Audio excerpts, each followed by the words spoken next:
চন্দ্র গোবিন্দ দাস সুস্বাগতম সুস্বাগতম সুস্বাগতম। ওহে ব্রজললনাগণ, তোমরা কুশলে আছো তো? আমি কিন্তু বলছি না মা, ভাগবত বলছি। স্বাগতম মহাভাগা প্রিয়ং কিঙ্করবাণিম ব্রজোষ্যময় কোচিত বৃন্দাগমন।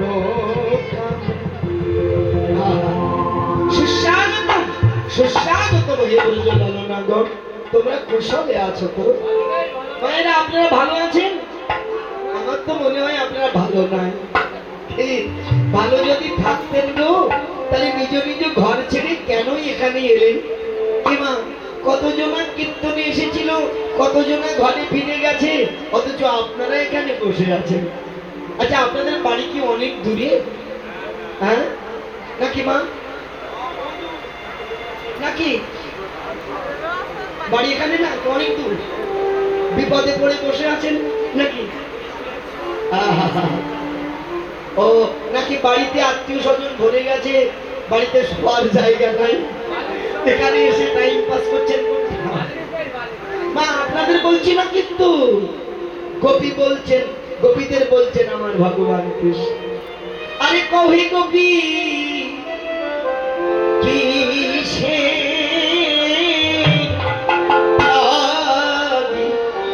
তোমরা গ্রহণ বনে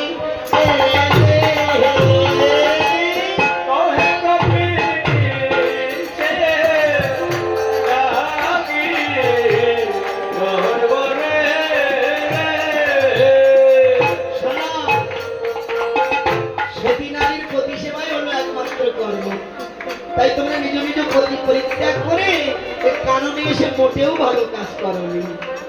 শাস্ত্রে কি বলছে জানো? সতী নারী প্রতি সেবায় সর্বশাস্ত্রে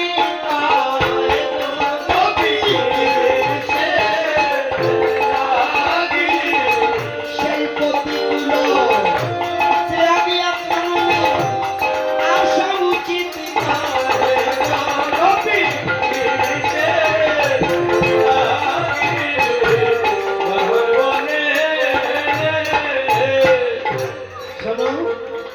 তাই তোমাদের কাছে বলি, যাও ঘরে যে নিজ নিজ পতি সেবা করো।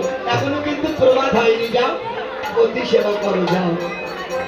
শাস্ত্র ভারত বলে কিছু কি জানো? জানো? আহা, নিজ পতি সারা যদি কেউ পরপতি ভাবে গোপী সে সেই রমণী অনন্তকাল নরকেতে ভাবে গোপী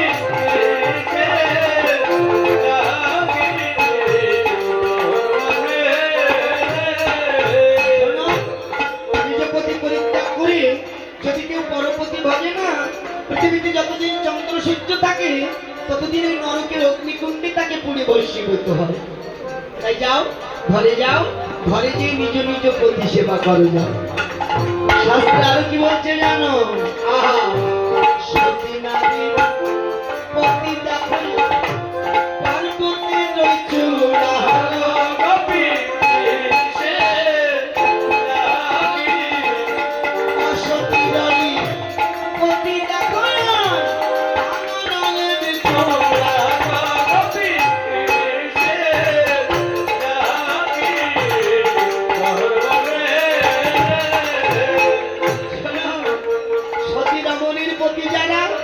মাথা উঁচু করে বেঁচে থাকে তারা, কিন্তু অসতীর প্রতি বেশি কাল নয়। তাই কথা নেবে, যাও ঘরে যেয়ে নিজ নিজ পতি সেবা করে যাও। ও মায়েরা, ভাবুন তো, এখন বাঁশির সুরে বনিয়ে নি গোবিন্দ এখন বলছেন কেন এসেছো? আচ্ছা, রাগ কি কম হয়? কে মা, রাগ কি কম হয়? এই যে আমার দাদারা আমাকে নিমন্ত্রণ করে এখানে এনেছে কীর্তন করার জন্য, এখন আসার পর যদি বলে দাদা আপনাকে তো বলিনি, আচ্ছা বলুন তো রাগ কি কম হবে না নাকি? মাথায় যদি উকুন নাও থাকে তা শুল্কবে না? তদ্রূপ গোপীদের বাঁশির সুরে বনিয়ে নে এখন বলছে কেন এসেছো? বলুন তো রাগটা কিরকম হয়? কি গোবিন্দের রাগ হয়ে গেছে। আচ্ছা বলুন তো মা, মায়েদের রাগ হলে কোথায় কোথায় বোঝা যায়? এই যে ও টুনির মা, এইবার রাগো মা।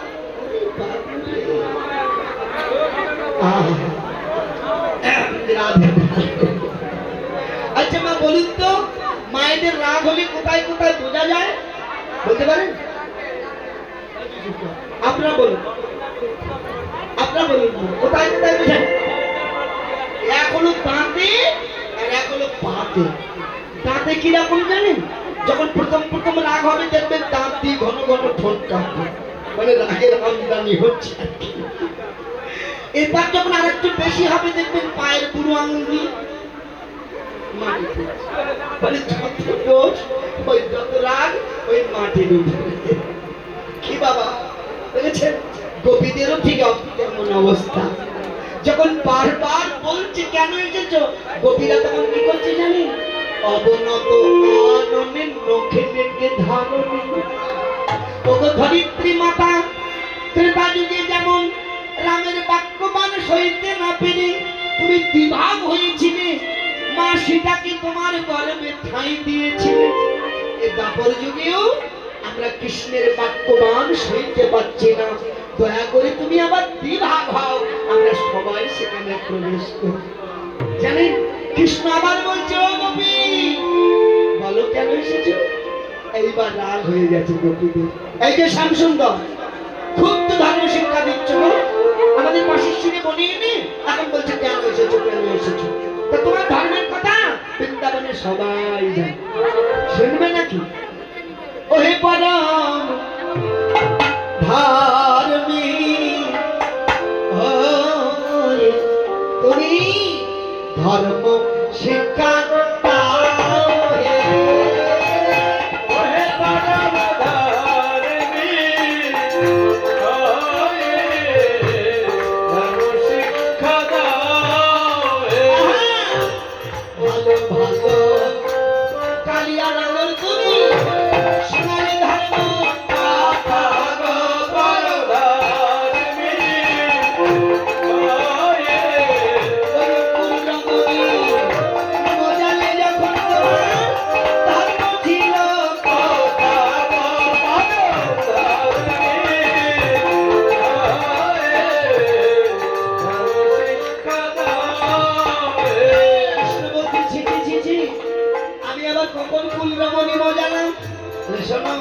মনে তো থাকবে না জানি, কারণ যে চোর একে চুরি করে বলে আমি চোর।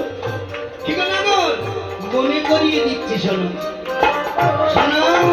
ওই বুঝে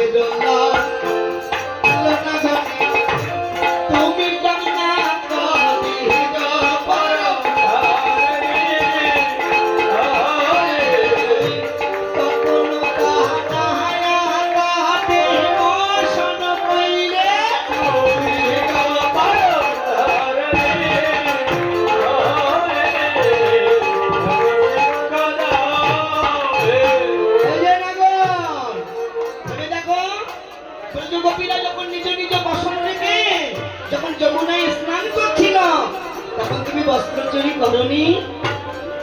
কৃষ্ণ বলছে ছি ছি ছি ছি ছি, তোমরা শুধু আমার দোষ দাও, এটা তোমাদের দোষ নাই। কি করে আমাদের দোষ? শোনো, তোমরা ডেকেছিলে বলে তো গিয়েছিলাম, যদি না ডাকতে তো যেতাম না। আহা, গোপীগণ বলছে বেশ বেশ প্রভু, সেদিন আমরা ডেকেছিলাম তাই গিয়েছিলাম। আচ্ছা বলো তো প্রভু, বুঝে তো তবে তোমার নাহি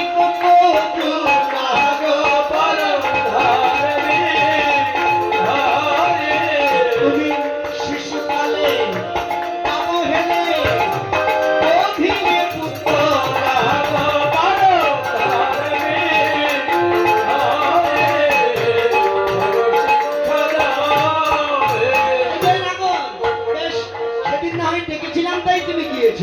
আচ্ছা আজকে বলো তো, পুতনা যতই রাক্ষসী হোক সে তো নারী ছিল। তোমাদের যদুর বংশে কেউ কোনোদিন নারী হত্যা করেনি, আর তুমি সেই বংশী হয়ে নারী হত্যা করেছ। কৃষ্ণ বলছে কখন নারী হত্যা করলো, এ কেন মনে নাই?